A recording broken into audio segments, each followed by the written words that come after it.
If you go too heavy too early, then it will fill the surface up with pastel, and you won't be able to add additional color to it.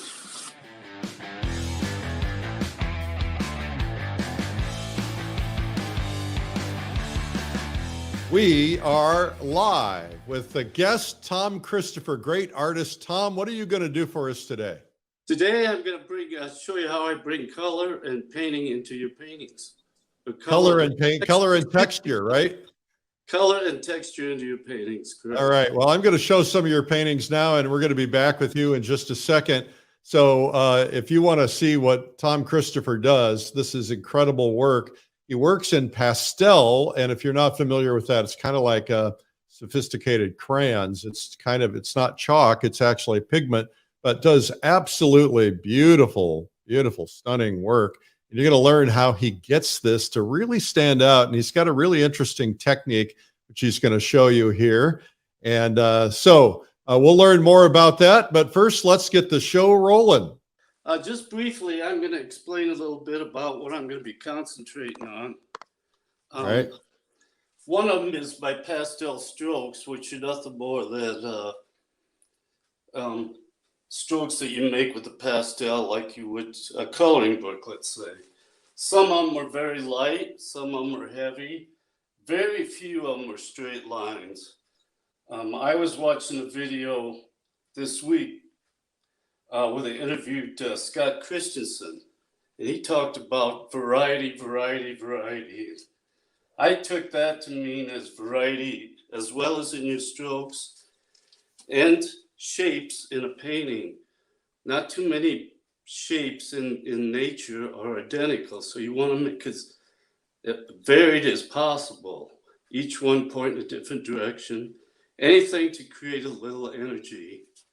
Over in this demo I did, probably just before the pandemic, at a workshop I was doing, I kind of use that kind of method to create some interest. I want to do a little bit of that today. As you can see, it's very limited in palette, and I chose to use warm colors in this winter scene, which is pretty unusual in itself. However, if you keep your values close and correct, you can almost use any color to do a landscape painting. Not too many people would choose these colors to do a winter scene.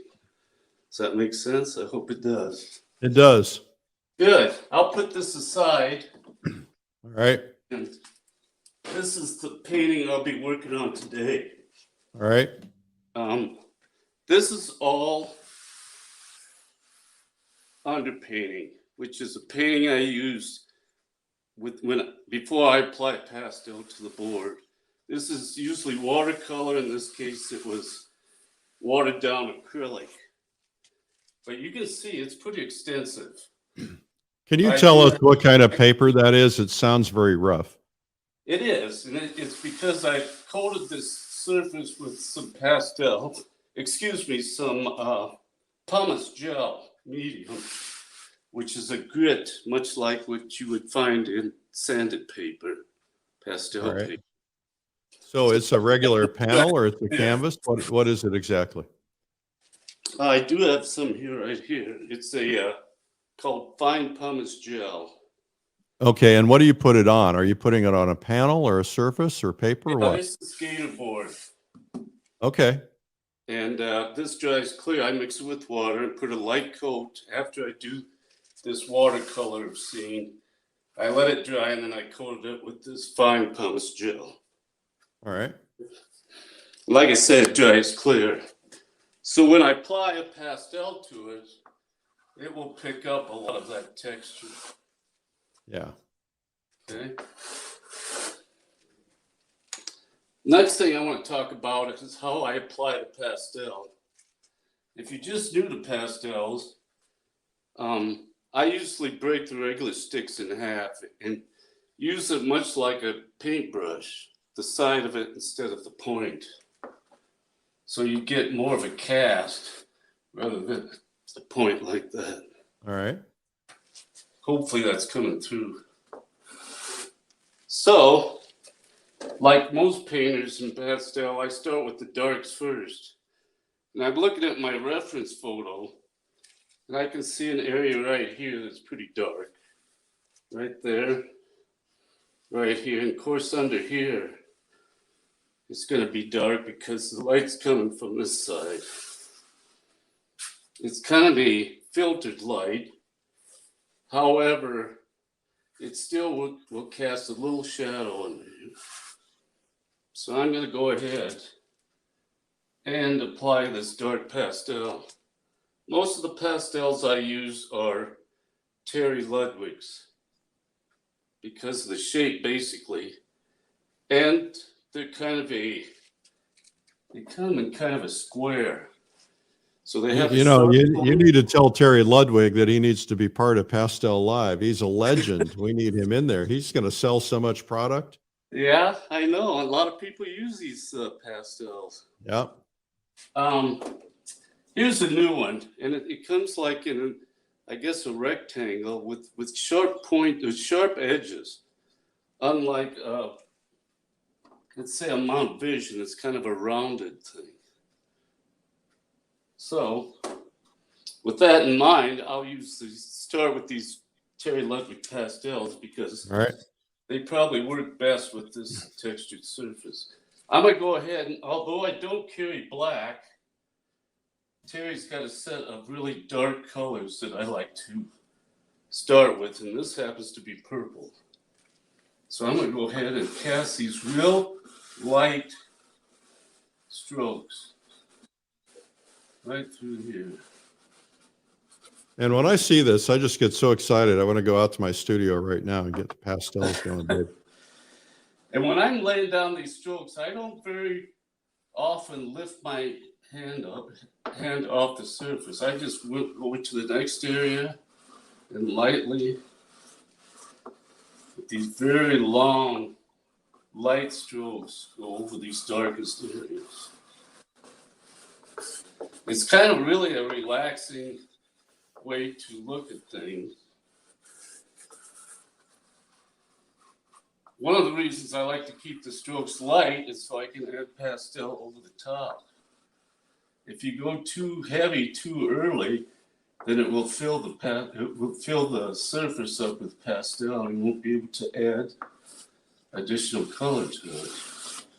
Okay. I see here, Tom, you got people watching from Connemara, from Pakistan, from Holland. Wow. You got an international audience. Never been to Pakistan. Well, it's about time. Yeah, I would like to do that. They've got great things to paint there. Oh, I believe. Again, now why are you blotting? Because I was just going to mention that because I work on this textured surface, if I start rubbing it like this, it'll automatically cover up the texture. All right. So I want to just tap it and take that top surface of loose pastel off the top. Okay. All right. The way my palette is set up, I don't know if you can see it, but I've got all my darks. Cannot see it. Yeah. And I'm right-handed, so I start with my darks and then I move to my left. All right. I will take a next lighter value from that dark and go over it right here. It's all about building planes with these values.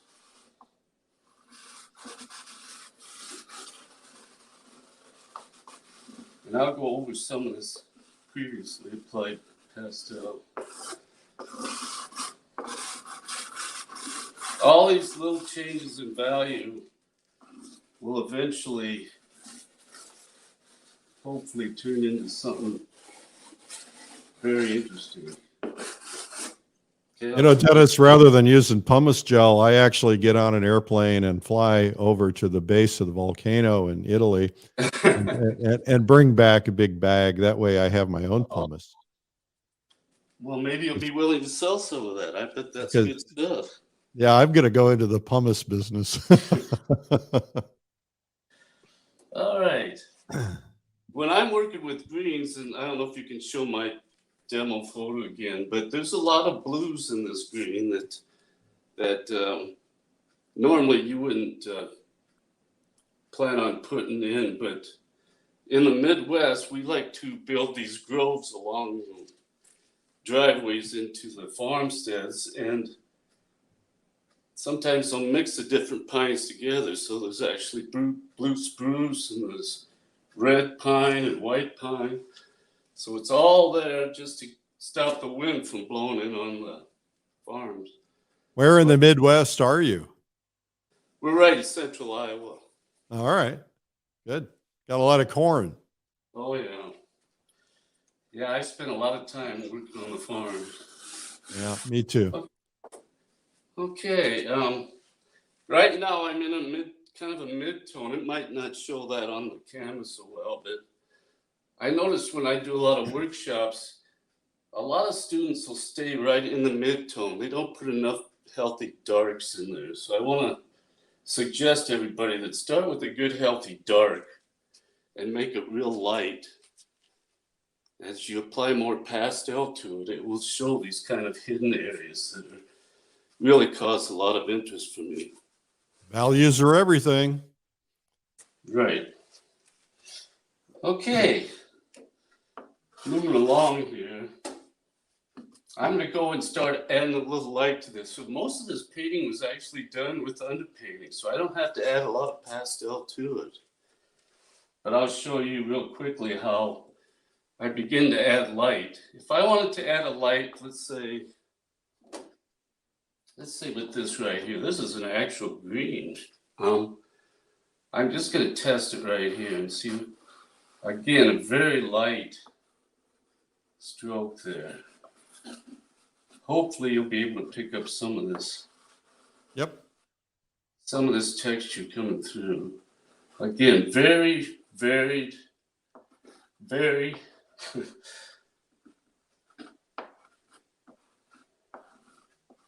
I think that's a good lesson, that you talked about that Scott teaches, and that is everything should have variety. That's right. And I actually, after I watched that interview with Scott Christensen, I went and looked at my paintings to make sure that I was putting in enough variation in my strokes and the subject matter. There's a question from Paul, which says, how did he add the linear lines that show through the pastel application? That's a good question. When I was preparing this board, I actually drip paint onto it, house paint, and you'll get these kind of lines if you do the Jackson Pollock dripping on a painting. You'll get this kind of thin lines that are hard to paint. Also, if you tap it with the wet paint, if you tap it with the cloth, you'll get this kind of sense of foliage. Does that make sense? This is a good example right here. And this is just house paint. When I cast over that with the pastel, let's see, I'll bring out, let's try this one. You'll pick up some of that.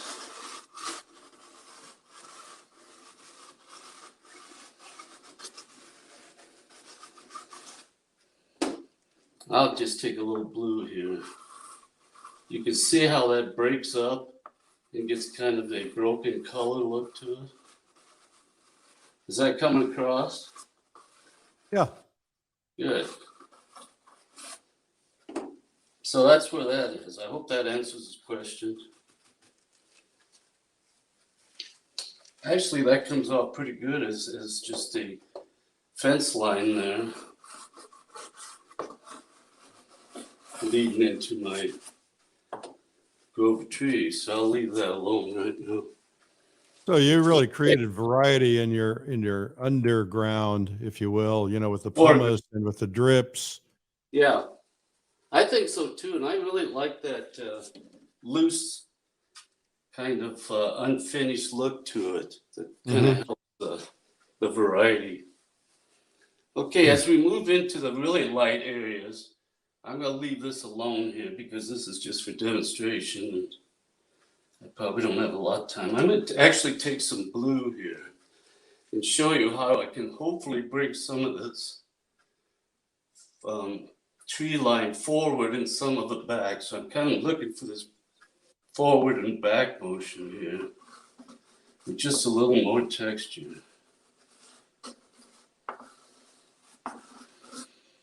People say, well, why do you use blue? And I said, well, the value's there. There's a question from Rajat, probably in India or Pakistan. How much rough paper one should use for pastel work? How much rough paper? In other words, I think he's asking, how rough should the paper be? Oh, yeah, that's a matter of personal taste. Now, sanded paper comes in various grits. I think when I was working on sanded paper, I think I used a 400 grit. It was kind of the middle, but you can go as heavy or as light as you want. Okay. The problem I've had with the real textured heavy paper was it wouldn't accept water very well or an underpainting. And you want to have that water underneath for acrylic or watercolor. Absolutely, and that's why I chose this Gator board, which is light, and you can paint anything you want on it. In fact, I think famous artists actually painted oils on Gator board and sold them. So, but it works well for my process since I'll do an extensive underpainting before I add the pastels. Yep. Great. Let's keep going. All right. Since I'm a big lover of green and red, and I've used it in practically all my paintings, I'm going to add a little red to this. Because, as everybody knows, green and red are complementary. So, in fact, there was a show called Red Green. I don't know if anybody remembers that, but it was nobody is quite as old as you are, Tom. Do you remember it? No, I've never heard of it. Oh, it was called Red Green, and it was on, I think, PBS.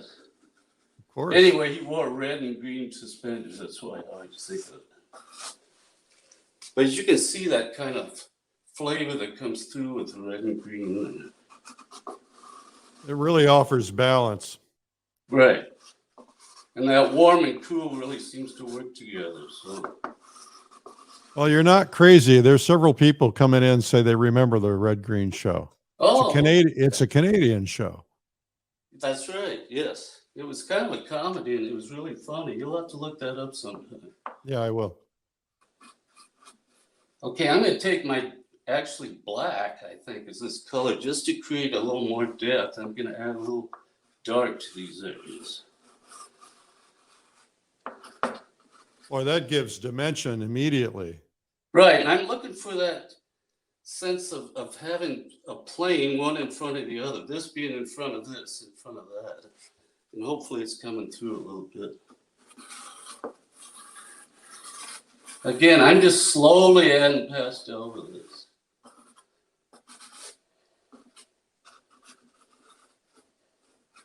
And my strokes are going every which way.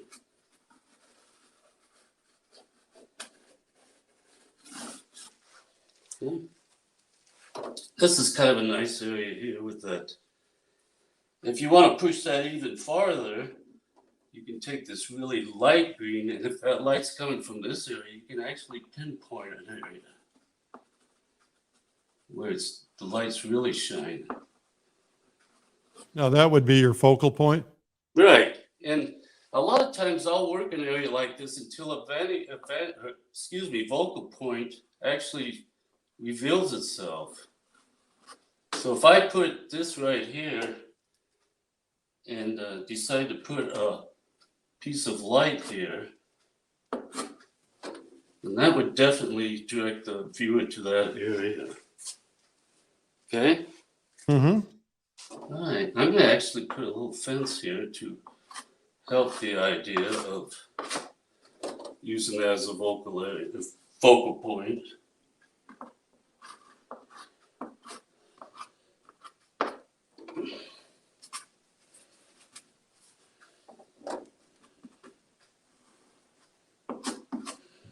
All All right, then the area I'm going to concern myself here, since I've identified the focal area, is make a few of these really light strokes. And I'm not depicting anything in particular. And then work from there.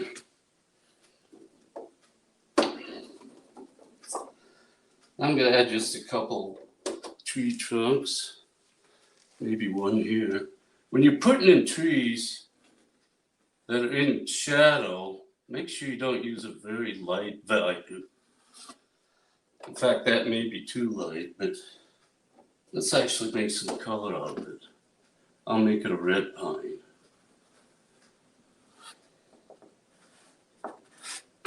This.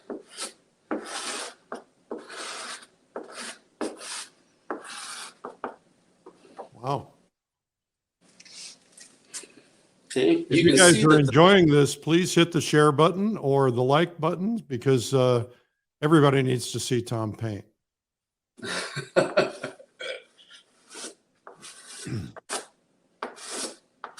Can you hear that sound when I apply the pastel? What sound is that? Of me applying the pastel to the board. It's pretty evident here. I don't know if you can hear it online or not. Oh yeah, we hear it. Oh, okay. I'm going to add just a little bit of red up here. Well, I'll use something different. Let's use here's a good color. This is kind of the yellow.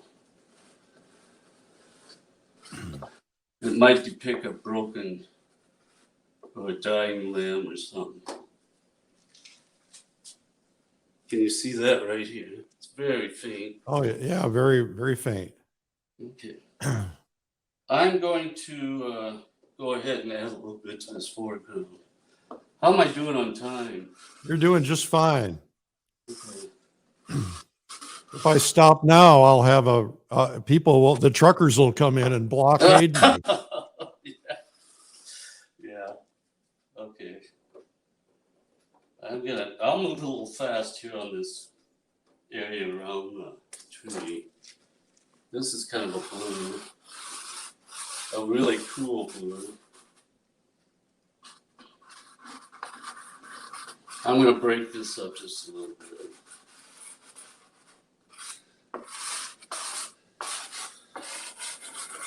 I think some people think the sound of pastel is like chalk on a chalkboard. Yeah, I can see that.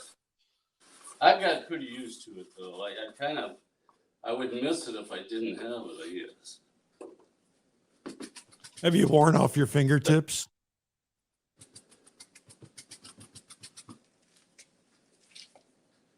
Let's see. I'm going to make this field back here a little lighter. Hey, Tom, talk to me about creating distance because you really did that just now. Okay, distance is nothing more than cool and lighter values. I always use either a nice cool blue or a nice warm kind of yellow in front of a cool blue, but this is usually blue or light green. And it's pretty undefined. Just one large shape usually does it for me. Question is, do you recycle your dust? I make my own pastels once in a while, and one of the things you can do to get some mid-tone pastels is to actually mix it with distilled water, let it dry, and you can create your own pastels that way. So you can use them. I haven't recently, but when I come to an area where I may be low on one color, I may try to reproduce one using the dust. Cool. All right. Thank you. Okay, this is I kind of like this area being as loose and undefined, so I'm just going to cast a light value over the color. It's kind of a neutral. Just to change the value just a little bit. What I mean by value is just the darkness and lightness of the painting.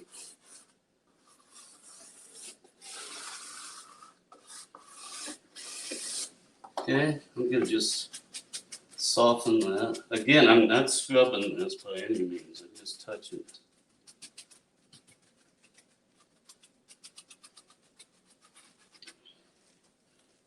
I'm gonna add a little dark to this fence row here.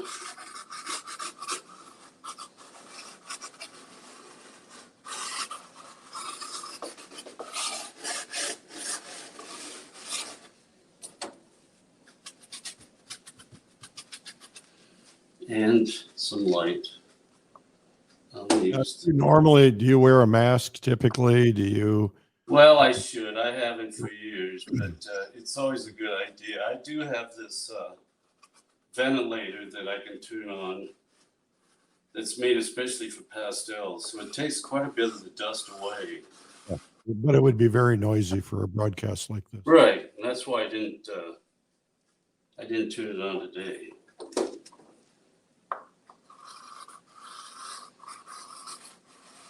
Is that chamois cloth you're using, or just paper towel? Just regular Viva paper towel. I've always stuck with Viva because that's what Albert Handel always used, was Viva. I'm going to see Albert Handel. We're going to have lunch here soon. Oh, good. Tell him hi for me. He's right here in my town. I'm in Bee Cave, Texas, Austin, and he's just 10 minutes away. So I'm going to hang out. Darn. Yeah, I've taken several workshops from Albert, and I did a mentoring course with him too. That was just it was just Albert and I think 3 or 4 of us. That's been several years ago. That says a lot about you. Well, yeah. Yeah, I still use a lot of his techniques. In fact, the idea of putting pastel over watercolor was, I think, basically his deal, and that's what he taught in his workshops. All right. I'm just going back and forth with the darks here a little bit, trying to create a little more interest, using different application strokes and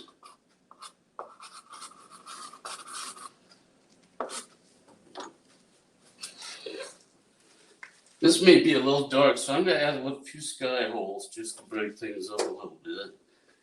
I'm not going to work on this guy right here. I also wanted to point out that you've got a little portal there. Excuse me. I'm just getting my voice back, but the little portal just at the end of your whites there, it draws you back like you're going to walk through the woods. I like that. Right here? In front? No, up in the trees. Yeah, that white spot there. Here. Well, right by the fence line. It looks like a fence, but it feels like a portal. It kind of pulls you in. Oh, I see. Okay, right in here maybe. Yeah.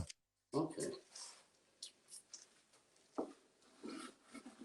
Okay, I'm going to use kind of a, let's see, let's go with a, yeah, this is good. I don't want to go with white, obviously, because I want to try to match this. This is kind of a light tan almost. And I'm going to just put in some sky holes. Just to break up. And again, I'm using as many different strokes as I can just to be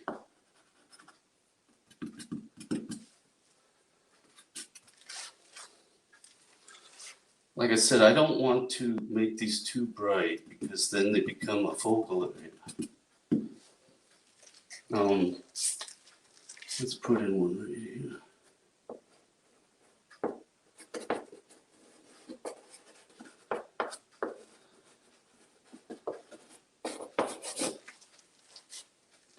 This actually comes down.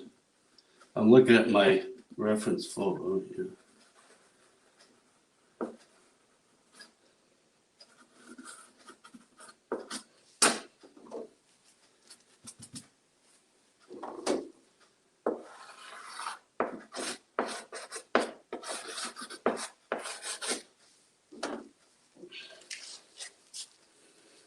All right, and there's some areas of light coming through the base of these trees too.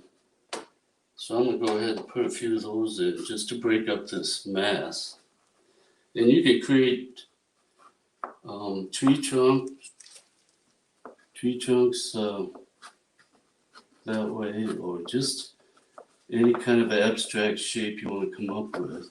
I've never seen that done. That's kind of like ground holes.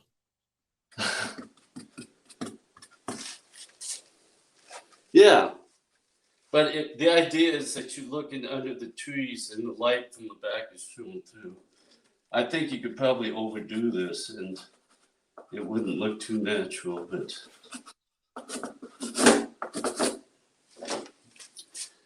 if you want to create a little more depth in the base of those trees, I'm going to go ahead and just add a little. I want everything to point to this area, obviously, so I'm just going to break this up with one stroke.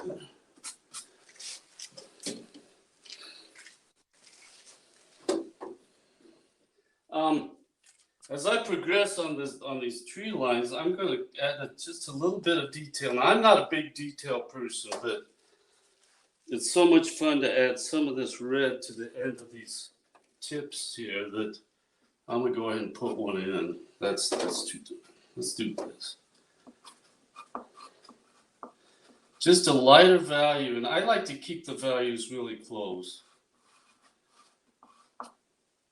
I'm going to take that real green and just match up to it there.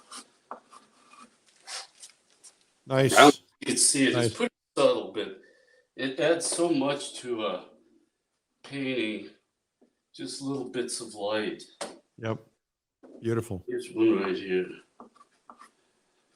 Not much, but you don't want it to take away from your focal area, but just that little bit of light will add so much to a painting.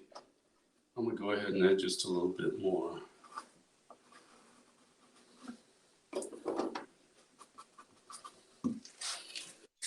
Very nice. Very nice. So what would you do with the foreground? If we run out of time, I'm curious what you would do in there. I think what I'd do is probably darken this because I don't want this to be an area that you're going to spend a lot of time in. So it's going to be darker, probably about this shade. Whoops, let me get something. I'm going to pull up your reference photo. So Right. quite a bit different, but yeah. Okay. So something darker. Yeah, I think so. And I'm going to I like to put a little lead into the focal area. Sometimes with it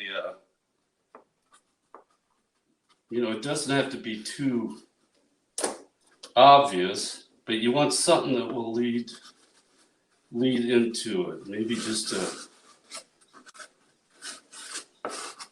light area that would direct you to and you can go ahead and add whatever you want there, maybe a rock or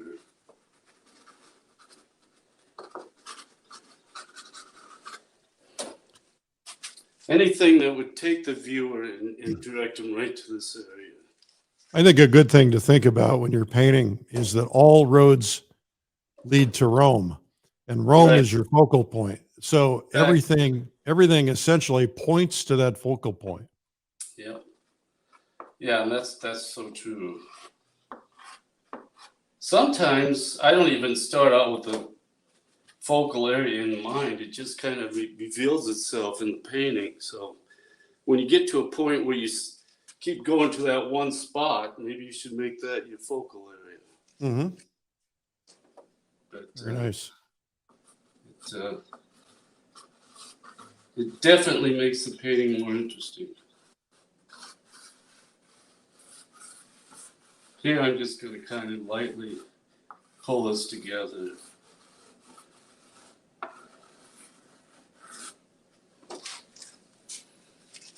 All right. All right, Tom. Well, that's really terrific. Thank you so much. You're welcome. Thanks for having me.